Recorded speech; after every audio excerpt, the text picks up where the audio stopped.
આપણે આજે ધોરણ 10 ઇંગ્લિશ મીડિયમ પૂરક વાંચનની અંદર એક કૃતિ જોઈએ છીએ. નામ છે જેનું સત્યવ્રત. ઉમાશંકર જોશીનો લખેલો પાઠ. જ્ઞાનપીઠ એવોર્ડ વિજેતા છે.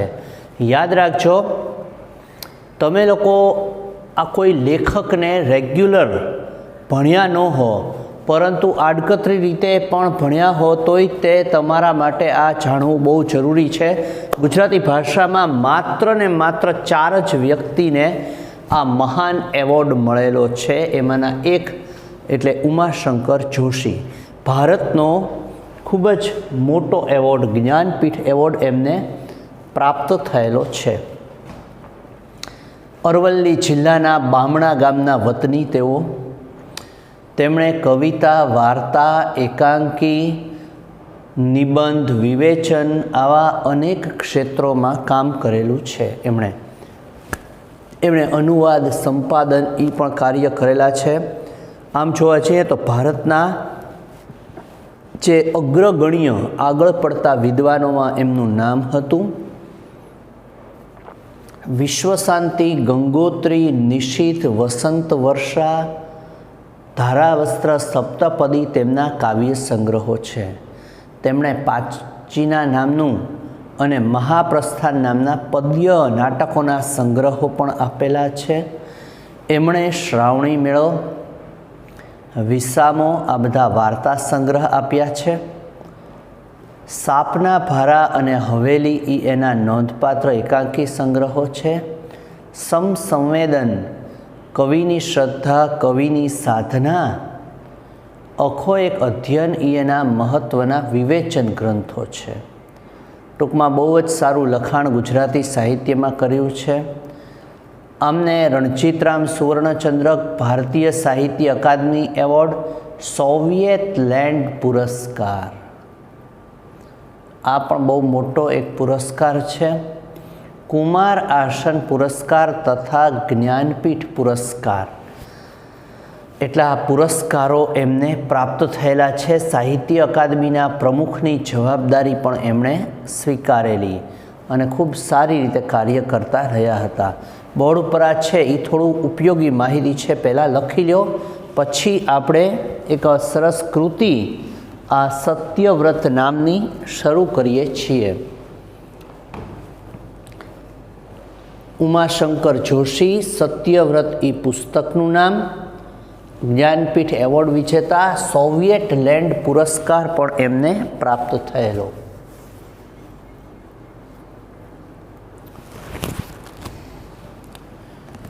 જ્યારે કોઈ પણ વાત 2-3 વખત કહેવામાં આવે તો સમજી જવાનું કે પરીક્ષાલક્ષી હશે. આપણે સત્યવ્રત, સત્યના કેટલા બધા ફાયદાઓ છે એની વાત આ કૃતિમાં કરેલી છે. કાંઈ જ ન કરો અને માત્ર સત્ય જ બોલો તોય તે તમારું જીવન વધારે સુંદર બની જાય છે. મન ઉપરનો ભારણ છે એ ઘટી જાય છે. એક વખત એક જૈન સાધુ વહોરવું એટલે ભિક્ષા અન્ન લેવા, ભિક્ષા લેવી. આપણે જેને ભિક્ષા માગવા સાધુ નીકળે એવી રીતે ભિક્ષા અન્ન લેવા પોતે નીકળ્યા હતા. એક સાધુ ટૂંકમાં ભિક્ષા લેવા માટે નીકળ્યા હતા. તેમણે એક માણસે વિનંતી કરી, મહારાજ મારે ત્યાં વહોરવા પધારો. સાધુને એક વ્યક્તિ મળ્યો અને એણે એવું કીધું કે તમે મારે ત્યાં વહોરવા આવો, એટલે કે ભિક્ષા વગેરે લેવા માટે પધારો. સાધુ કહે, ના, હું નહીં આવું. ઓલા વ્યક્તિએ કીધું, કેમ મહારાજ, કેમ મારે ત્યાં નહીં આવો? કેમ કે તે કોઈ વ્રત લીધું નથી. હું તારે ત્યાં એ માટે નહીં આવું કારણ કે તે કોઈ વ્રત નથી લીધું. પેલા માણસે કીધું, તો હું વ્રત લઉં, મને કોઈ વ્રત આપો, પછી તો પધારશો ને. જો હું કોઈક વ્રત લઈ લઉં તો તમે મારા ઘરે આવશો ને? બોલ, શાનું વ્રત લઈશ? દારૂ ન પીવાનું વ્રત લઈશ? એમ કે દારૂ નહીં પીવાનું એવું એક વ્રત લઈ લે. ના મહારાજ, એ તે કેમ બને? બીજું કોઈક વ્રત આપો. તો આજથી જુગાર ન રમવાનું વ્રત લે. તો પછી આજથી જુગાર ન રમવું એવું વ્રત લઈ લે. મહારાજ, જુગાર રમ્યા વગર તે કેમ ચાલે? જુગાર ન રમીએ એ તો કેમ ચાલે? દારૂ પીવો પડે અને જુગાર પણ રમવું પડે. તો પછી વ્યાભિચાર ન કરવાનું વ્રત રાખ. એ શું બોલ્યા મહારાજ? એવું વ્રત કેમ લેવાય? તો કે એ તે મારાથી શક્ય નથી. તો ચોરી નહીં કરું એવું વ્રત લે. હું ક્યારેય ચોરી નહીં કરું. ખરા છો મહારાજ, તો પછી હું ખાઉં શું? જો હું ચોરી તો મારો વ્યવસાય છે, ધંધો છે. જો હું ચોરી એ ન કરું તો કઈ રીતે મારે જમવા વગેરેનું શું થાય? તો પછી એક કામ કર, તું સાચું બોલવાનું વ્રત રાખ. બીજું કાંઈ ન લેવું હોય તો સત્ય બોલવાનું વ્રત રાખ. પેલા માણસને થયું કે આ એક એવું વ્રત છે કે એમાં કોઈ વસ્તુ જતી કરવી પડે એમ નથી. આ વ્રતની અંદર કોઈ વસ્તુ જાતી કરવી પડે એમ નથી, તો એ લઈ લેવાય એમ. તરત જ બોલ્યો, મહારાજ ભલે, એ વ્રત હું આજથી લઉં છું. હું આજથી આ વ્રત લઉં છું કે સત્ય બોલીશ. વ્રત લીધું ને બીજે દિવસે ભાઈને દારૂ પીવા જવાની ઈચ્છા થઈ. જે દિવસે વ્રત લીધું અને બીજે જ દિવસે એને એવી ઈચ્છા થઈ ગઈ કે દારૂ પીવા જાઉં. પણ વ્રત યાદ આવ્યું. દારૂ પીધા પછી કેફમાં જૂઠું બોલાઈ ગયું. તો એને મનમાં વિચાર આવ્યો કે હું દારૂ પીઉં અને જો ખોટું બોલાઈ ગયું તો સાચું બોલવાનું વ્રત લીધું છે એ તૂટે. એમ કહે છે કે જો હું આવી ભૂલ કરું તો મેં વ્રત લીધું છે એ તૂટી જાય. જુગારની ઈચ્છા થઈ. એને એમ થયું કે ચાલો હું આજે જુગાર રમતો હોઉં, દારૂ તો નથી પીવામાં, ખોટું બોલાઈ જાય. મનને થયું કે એ બધામાં સાચું બોલીને આગળ આવવું મુશ્કેલ છે. જુગાર રમવામાં સાચું બોલીને જીતવું અશક્ય છે. પણ ચોરી કરવા ગયા વગર છૂટકો જ ન હતો. ચોરી તો ફરજિયાત કરવી પડશે. ચોરી વગર ખાવું શું? કારણ કે ચોરી ન કરીએ તો કાંઈ ખાવાનું મળે નહીં. એ જ કામ એનું હતું. એણે ખૂબ વિચાર કરી જોયો. એણે નક્કી કર્યું કે ચોરી કરવી, પણ એમાંથી આખી જિંદગી ગુજારો થઈ શકે. મોટી ચોરી જ કરવી એટલે એમાંય નહીંતર તો ખોટું બોલીને ક્યારેક કંઈક કરવાનું થાય, પકડાણા હોય તો.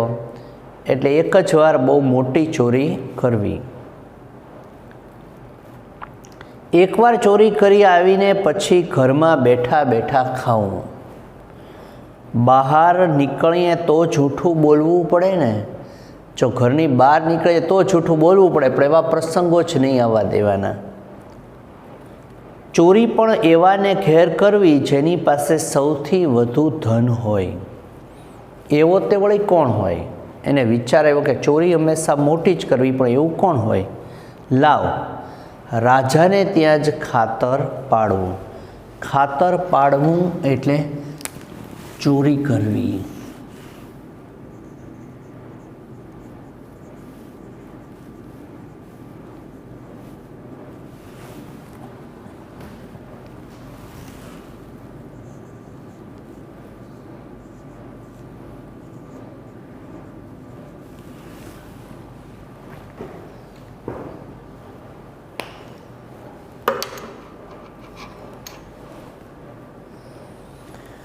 પણ એવી કરવી કે એમાંથી આખી જિંદગી ગુજરી જાય, એટલે કે ચાલી જાય. અને ખાતર કોને ત્યાં પાડવું? તો કે રાજાને ત્યાં જ સારું પડશે. એમ કરીને આ વ્યક્તિ નીકળ્યો. હવે એ ચોરી કરવા માટે જાય છે, પરંતુ એનો સંકલ્પ છે કે ખોટું ક્યારેય બોલવું નહીં.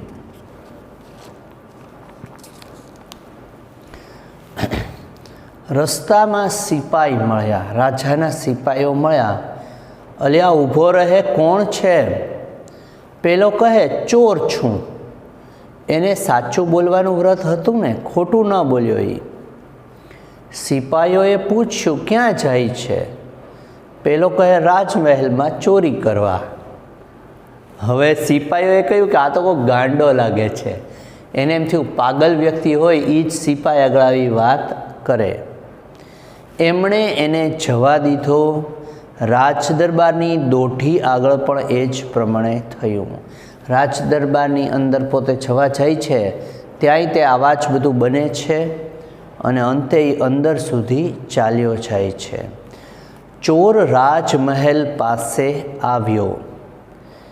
એક બારી ખુલ્લી જોઈ ઉપર ચઢ્યો. એક ખુલ્લી બારી હતી રાજમહેલની, એમાં ઉપર સુધી ચડી ગયો. બધી ચીજો જોવા લાગ્યો. આ તો મારે શા કામની છે? એણે એક પછી એક ચીજ વસ્તુઓ જોઈ અને દરેકમાં એને એમ જ થયું કે આ ક્યાં કાંઈ મારે કામની છે. આને હું શું કરું? આને સંતાડવી ક્યાં? આ બધી ચીજોને મારે શું કરવી? આને ક્યાં સંતાડવી? લઈ જાઉં તો જૂઠું બોલ્યા વગર છૂટકો જ નહીં. આવી કંઈક વસ્તુ લઈ ગયા હોય અને ક્યાંય સંતાડાણી ન હોય, કોઈ જોઈ જાય અને આપણી ચોરી પકડાઈ જાય તો બહુ મોટી સજા થાય રાજાને ત્યાં ચોરીની. એટલે જૂઠું બોલવું પડે એની કરતાં આવી ચોરી કરવી જ નથી. જૂઠું બોલ્યા વગર છૂટકો જ નહીં. છેવટે એક દાબડી, દાબડી એટલે નાની ડબ્બી.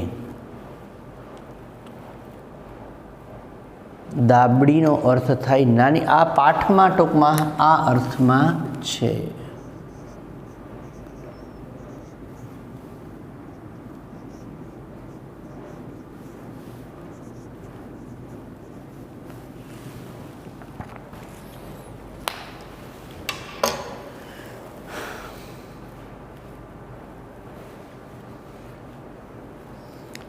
એણે તો તરત નાની દાબડી એના જોવામાં આવી. ઉઘાડીને જુએ તો અંદર બીજી દાબડી, એક નાની ડબ્બીમાં બીજી નાની ડબ્બી હતી.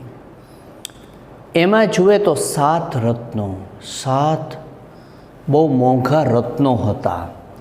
ચોરને થયું કે આટલા બધા મારે શું કરવા છે? આ તો બહુ મોંઘા રત્નો છે, આટલા બધાની મારે કંઈ જરૂરિયાત નથી. હતો ચોર પણ નિષ્ઠાવાન હતો. 4 બસ છે, અંદરથી 4 રત્નો લઈ એણે છેડે ખોસ્યા. હતા 7 રત્ન પણ 4 જ લઈ અને ખોસી દીધા. 3 એણે દાબડીમાં જ રહેવા દીધા ને દાબડી હતી તેમ બંધ કરી પાછી એને ઠેકાણે મૂકી. જે જગ્યાએ હતી ત્યાં ને ત્યાં મૂકી અને ચાલ્યો ગયો. બારીએ થઈને ઉતરીને ઘરને રસ્તે પડ્યો. પોતાના ઘર તરફ ચાલવા લાગ્યો. પોતે રસ્તામાં એને એક માણસે રોક્યો. અચ્છા, કોણ માણસ હતો જેણે રોક્યો? રાજા વેશ પલટો કરી અને નગરચર્યા જોવા નીકળેલા. નગર જોવા રાત્રે વેશ પલટો કરી અને રાજા નીકળતા. એણે ચોરને ઊભો રાખ્યો અને પૂછ્યું, અલ્યા કોણ છે? અને જવાબ આપ્યો, ચોર છું. ક્યાંથી આવે છે? ચોરી કરીને આવું છું. કોને ત્યાંથી? રાજાના રાજમહેલમાંથી. અચ્છા, એ કે શું ચોરીને લાવ્યો? જવાબમાં ચોરે છેડે ખોસેલા 4 રત્નો હથેળીમાં ધરીને બતાવ્યા. હથેળીમાં 4 રત્નો હતા એ બતાવ્યા કે આ મેં ચોર્યા છે. રાજાએ કહ્યું, વાત તો સાચી, ક્યાં રહે છે? સાચું બધું બોલી ગયો. પેલાએ ઠેકાણું આપ્યું અને બંને જણા છૂટા પડ્યા, અલગ થયા. રાજમહેલમાં જઈને રાજા તો સૂઈ ગયો. સવારે જુએ તો રાજમહેલની બારી ઉઘાડી. સવારે જોયું તો રાજમહેલની જે બારી હતી જ્યાંથી આ ચોર આવેલો એ ઉઘાડી હતી. તરત બૂમ પડી કે રાજમહેલમાં ખાતર પડ્યું છે. બૂમ પડી કે રાજમહેલમાં ખાતર પડ્યું, ચોરી થઈ છે. થોડી વારમાં પ્રધાનજી આવ્યા. એમણે તપાસ કરી. પ્રધાનજી આવી અને તપાસ કરવા લાગ્યા. જુએ તો બધું અકબંધ, કશું ગયેલું દેખાયું નહીં. આમ જોવા જાય તો કાંઈ ખોવાણું હોય, ચોરાણું હોય એવું ન દેખાણું. એમ કરતાં પેલી દાબડી એમની નજરે ચડી. એને આ એક દાબડી હતી એ દેખાણી. અંદર 3 રત્ન પડ્યા હતા. પ્રધાનને થયું કે કોઈક મૂર્ખો લાગે છે, 3 રત્ન મૂકીને ગયો છે. એ 3 રત્ન એમણે ગજવામાં મૂકી દીધા ને દાબડી એને ઠેકાણે મૂકી દીધી. 3 રત્ન પોતાના ખિસ્સામાં મૂક્યા અને દાબડી હતી તેને ત્યાં મૂકી.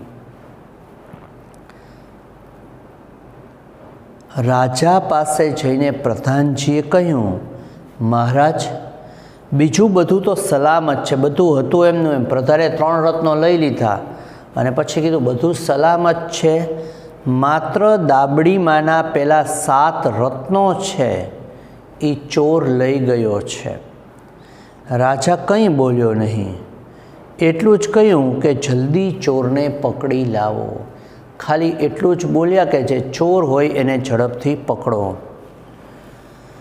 ચોરને પકડવા અધિકારીઓએ બહુ જ મહેનત કરી, ખૂબ પ્રયત્ન કર્યો, પણ કેમે કરીને હાથમાં ન આવ્યો. બહુ પ્રયત્ન છતાં આ ચોર હાથમાં આવ્યો નહીં. પેલો તો 4માંથી 1 રત્ન વાણિયાને ત્યાં આપીને કહી આવ્યો કે શેઠજી, આમાંથી ચાલે ત્યાં સુધી મારે ઘેર સીધું મોકલી આપજો. કેટલો ચોર છે, નિષ્ઠાવાન છે, એને વધારે પડતી અપેક્ષા નથી. એને એમ થઈ ગયું કે આટલામાં મારું આખું જીવન ચાલશે. એટલે 1 રત્ન આપીને કીધું કે આમાંથી ચાલે એટલું સીધું મારે ત્યાં મોકલજો. ખૂટે ત્યારે કહેજો, સીધું આવે એટલે પકાવી ખાઈ કરીને ખાટલામાં ઘર ખૂણે પડી રહેતો. ઘરના એક ખૂણામાં પડ્યો રહેતો. આવું એ જીવન ગુજારતો. બહાર નીકળે ને જૂઠું બોલવાનો પ્રસંગ આવે એવું એણે રાખ્યું જ નહોતું. ખોટું બોલવું પડે એવો એણે એક પણ પ્રસંગ પોતે કર્યો જ નહીં. એણે પોતે આ રીતે એક નિષ્ઠાવાન કાર્ય કર્યું. ચોર ન પકડાયો ત્યારે એક દિવસ રાજાએ દરબાર ભર્યો. પ્રધાનને સૌ અધિકારીઓને પૂછ્યું કે ચોર તમારાથી પકડી શકાય એમ છે? આ લોકોએ લાચાર બનીને ના પાડી. બધા જ લોકોએ લાચાર બન્યા. ત્યારે રાજાએ ચિઠ્ઠી લખીને એક માણસને કહ્યું, જા આ માણસને બોલાવી લાવ. રાજાએ એક ચિઠ્ઠી આપી અને એમ કીધું કે જાઓ આ માણસને બોલાવતા આવો. આ રાજા અને ત્યારના સમયની વાત છે. લોકો કેટલા નિષ્ઠાવાન હતા. અમુક લોકો જ ખરાબ હતા અને જે ખરાબ હતા એ પણ અમુક સૈદ્ધાંતિક જીવન તો જીવતા જ હતા. બીજું આ પાઠમાંથી સત્ય બોલવાથી કેટલા ફાયદા થાય છે, સત્યનો શું ફાયદો છે એ પણ આમાં દર્શાવેલું છે. રાજાએ કીધું આ માણસને બોલાવી લાવો. માણસ બોલાવવા આવ્યો ત્યારે ચોર તો બારણું અધખુલ્લું રાખીને અંદર ખાટલા પર મજાથી સૂતેલો. ચોર છે તો ખૂબ શાંતિથી સૂતો હતો, ચિંતા વગર. ચોરને થયું કે છેટે પોતે પકડાયો તો ખરો. ચોરને એવું થયું કે આ મને અંતે રાજાએ બોલાવ્યો, નક્કી પકડાઈ તો ગયો. રાજા પાસે પહોંચ્યો એટલે પહેલું જ રાજાએ એને પૂછ્યું, તું શું ધંધો કરે છે? રાજાએ પૂછ્યું, તું કામ શું કરે છે? જુઓ, અહીંયા એની એક કસોટી છે, અહીંયા એની પરીક્ષા છે, પરંતુ પરીક્ષાની સાથે સાથે એ વ્યક્તિએ જે મનની અંદર એક ઠાન, એક નક્કી કરેલું છે, એ પણ આમાં દર્શાવે છે. આ વ્યક્તિ આ પરિસ્થિતિમાં પણ જૂઠું બોલતો નથી. ચોરીનો ધંધો કરતો હતો અન્નદાતા? કરતો હતો? રાજાએ પૂછ્યું.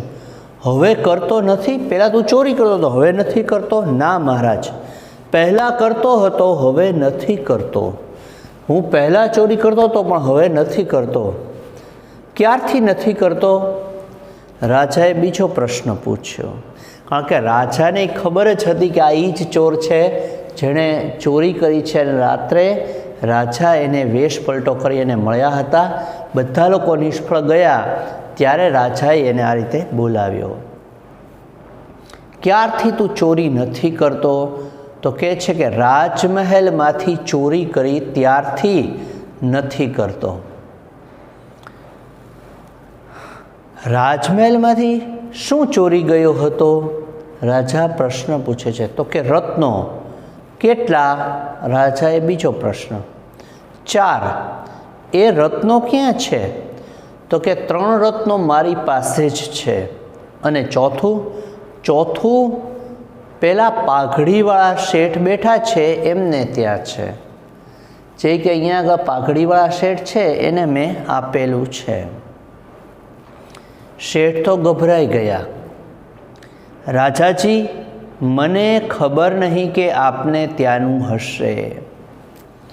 શેઠ ગભરાઈ ગયા, બોલી ગયા, એ પણ સત્ય કે તમારે ત્યાંનું ચોરેલું હશે એ મને ખબર નથી. રાજા કહે, ઠીક, એનું તો. પછી ચોરની તરફ વળીને કહ્યું, અલ્યા, દાબડીમાં રત્નો તો 7 હતા, તે 7માંથી 4 જ ચોરેલા? એ કે એમાં 7 રત્નો હતા તો તે ખાલી 4 જ લીધા? જી મહારાજ, 4 જ લીધેલા. ચોર સાચું બોલ્યો. કેમ 4 જ? એટલા માટે કે આયખા ભર એટલે જિંદગી ભર.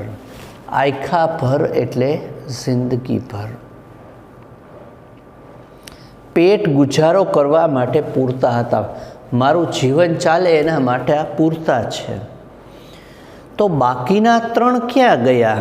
ચોર કહે, અમને ચોર લોકોને આવી વાતની ગમ ન પડે. ગમ ન પડે મતલબ અહીંયા ખબર ન પડે. ગમ ન હોવી ગુજરાતીમાં આવે એટલે ખબર ન પડવી. ગમ હિન્દીમાં દર્દ, દુઃખના અર્થમાં છે. અમને ચોરોના આવી વાતની ગમ ક્યાં ગયા એ બતાવું? જો આમાં થોડી મિસ્ટેક થઈ ગઈ. ગમ પડે મતલબ સમજણ પડે એવું છે. રાજા કહે, બતાવો. આ તમારા પ્રધાનજી છે ને, એમણે લીધા હશે. પ્રધાન તો વાઢિયા હોય તો લોહી પણ ન નીકળે એવા થઈ ગયા. આમ સહેજ કટ મારો તો લોહી પણ ન નીકળે એવા થયા. રાજા કહે, પ્રધાન સાચું બોલો, બાકીના 3 રત્નો તમારી પાસે છે? કરગરીને પ્રધાને કબૂલ કર્યો, હા, મારી પાસે જ છે. આ બધું જોઈને રાજાને અને સભાને આશ્ચર્યનો પાર રહ્યો નહીં. ખૂબ આશ્ચર્ય અને નવાઈ લાગી. રાજાએ ચોરને પૂછ્યું, આ બધું શું છે? આ બધું કે શું? રાજાને અમુક તો સમજણ નહોતી પડતી કે આ શું થાય છે. પોતે ચોરી ગયો છે એ વાત પણ સાચી, અને બધું રજેરજનું તું કબૂલ કરે છે એ પણ અમે જોઈએ છીએ. તું કે જે કાંઈ બોલો છો છે એ બધું સત્ય જ છે? તે જે કીધું એ બધું સાચું પડે છે? આ બધું શું છે? રાજાને આશ્ચર્ય થયું કે કોઈ વ્યક્તિ પોતાના જીવ ઉપર આવીને પણ સાચું બોલે ખરો? પછી ચોરે પોતે સાધુ પાસેથી સાચું બોલવું એ વ્રત લીધેલું એ બધી વાત કરી. એણે કહી દીધું કે મેં એક સાધુ પાસેથી એવું વ્રત લીધું છે કે હંમેશા સત્ય જ બોલીશ.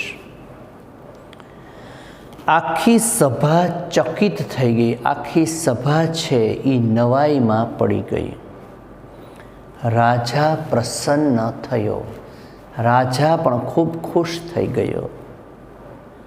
એમણે કહ્યું, પ્રધાન, આ માણસે તો પેટનો ખાડો પૂરવા ચોરી કરી હતી.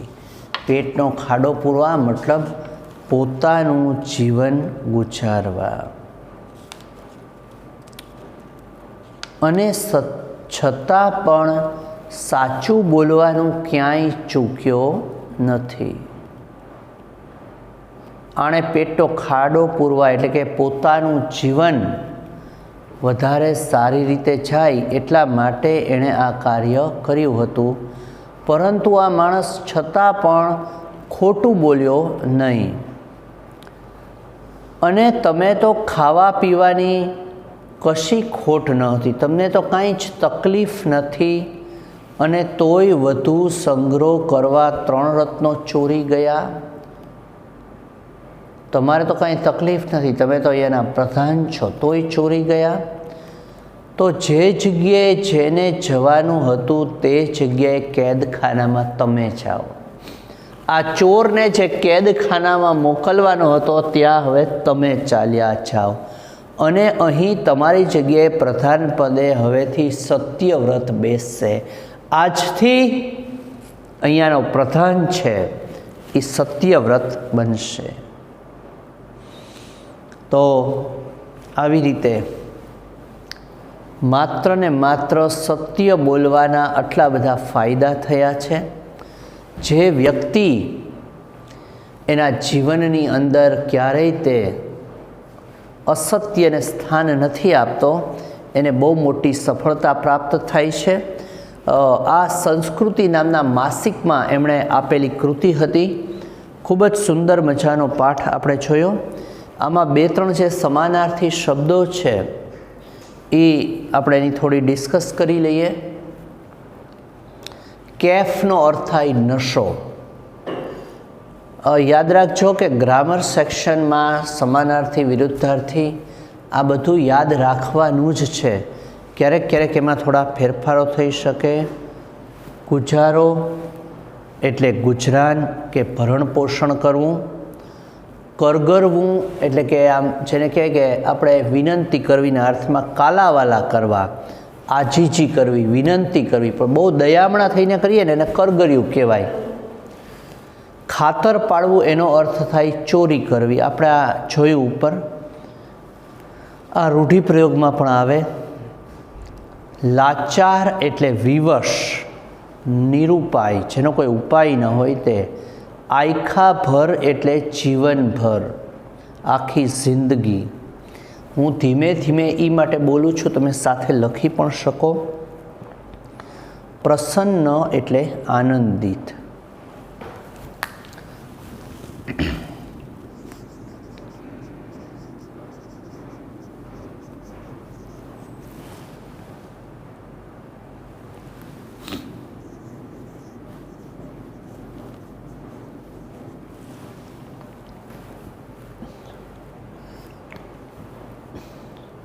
નિયમપૂર્વક આચરવાનું પુણ્ય કર્મ એટલે વ્રત.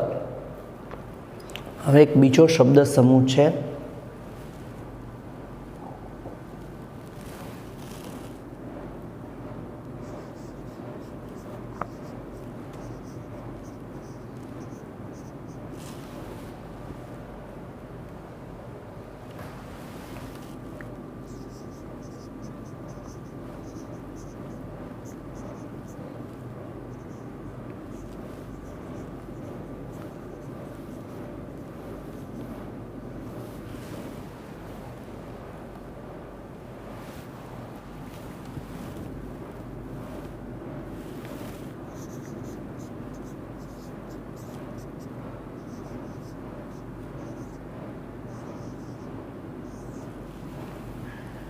આ એક અગત્યનો શબ્દ સમૂહ છે. ખાસ બધા લખી લેજો પ્લીઝ.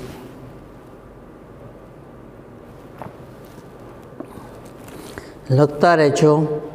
અમુક અમુક શબ્દો જે અગત્યના હોય છે એ જ હું તમને કહેતો રહું છું.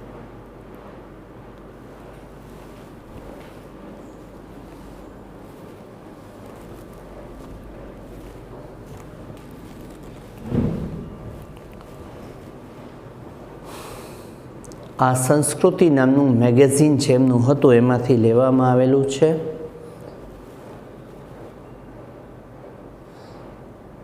સારી રીતે તમે લોકો ભણી રહ્યા છો. આજે આપણે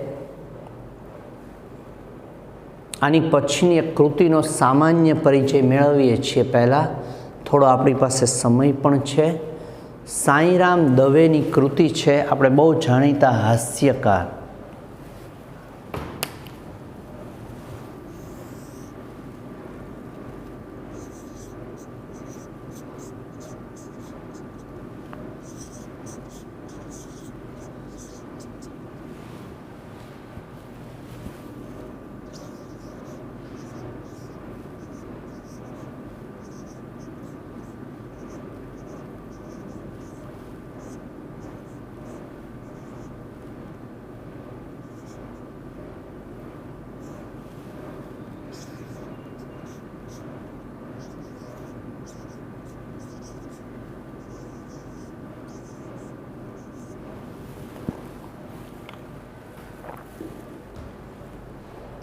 સાંઈરામ દવે તરીકે જાણીતા બનેલા પ્રશાંત વિષ્ણુ પ્રસાદ દવે સાંઈરામ દવેના નામથી ખૂબ પ્રચલિત બનેલા છે. તેમનો જન્મ જામનગરમાં થયો હતો. મૂળભૂત જામનગરના છે. શિક્ષક તરીકે કાર્ય કરી અને હાલ લોક સાહિત્યના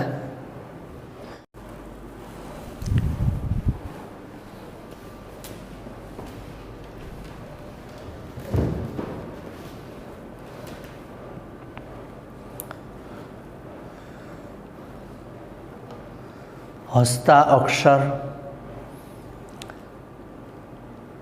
તેઓ લોક સાહિત્યના કાર્યક્રમો આપે છે. હસતા અક્ષર, રંગ કસુંબલ ગુજરાતી, અક્ષરની આંગળીઓ ઝાલી તેમના કાવ્ય સંગ્રહો છે. જ્યારે હાસ્યનો હાઈવે, અમથા અમથા કેમ ન હસીએ, હસો નહીં તો મારા સમ, એ બધા એમના વ્યંગ અને કટાક્ષ વ્યક્ત કરતા સંગ્રહો છે. આ જે કૃતિ છે એમાં એણે દીકરીની મહત્તા એટલે કે મહત્ત્વ વ્યક્ત કરેલું છે. દીકરીની મહત્તા વ્યક્ત કરતી હળવી શૈલીમાં લખાયેલી આ વાર્તામાં આજની સમાજ વ્યવસ્થાનું નિરૂપણ છે.